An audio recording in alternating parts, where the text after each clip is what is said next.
Gusto mo maging seso? Check mo mindset mo. Marami ang gustong magseso pero konti lang ang pumapasa. Bakit? It all starts with your mindset. Kung hindi tama ang mindset mo, you are starting with the wrong foot. Ibig kong sabihin ay ayusin mo muna ang pag-iisip mo. Let us start with this set of questions. Do you think negatively about yourself? Magsabi ka ng totoo. Diba? The moment na nag-apply ka para sa SES eligibility process, ang dami mong pagdududa sa iyong sarili. Kaya ko ba ito? I think mahihirapan ako dito. Hindi ako magaling sa maraming bagay. Mas magagaling pa ang mga katrabaho ko. Si ganito, isang take lang sa SESWE, pumasa agad. Si ganito, perfect proficiency scores ang nakuha sa assessment center. Ako, di ko alam. Mapapahiya lang ako dito. Stop it. Everything starts in your mind. What you think happens. Kung negatibo ang pagtingin mo sa sarili mo, trust me, it will happen. But if you think positively, positive things will happen. Ang isip ay parang isang construction site. You build what you want to build. Ganon din ang magiging resulta. Are you limiting yourself? Kadalasan, ganito ang sinasabi natin sa ating sarili. Hanggang dyan ka lang. Pangseswe ka lang. Di mo na kaya ang assessment center. Ito ang totoo. Mahilig tayo magbigay ng limit sa ating sarili. Aminin mo, dapat baguhin natin ito. Sabihin mo sa sarili mo, kaya natin ito. Kung kaya nila, makakaya din natin. Bakit? Sila lang ba ang anak ng Diyos? Paki-type sa comments below. Anak din ako ng Diyos. Kaya ko ito. Sabi ni Miss Carol Dweck, ang may gawa ng growth mindset theory. In a growth mindset, challenges are exciting rather than threatening. So, rather than thinking, oh, I'm going to reveal my weaknesses, you say,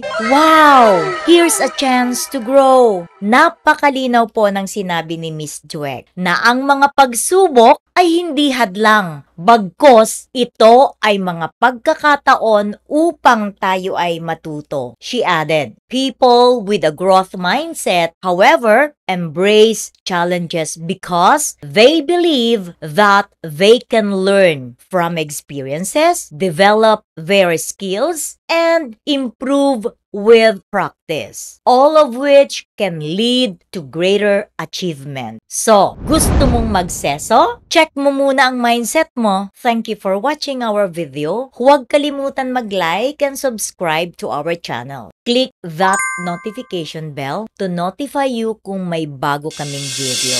Bye!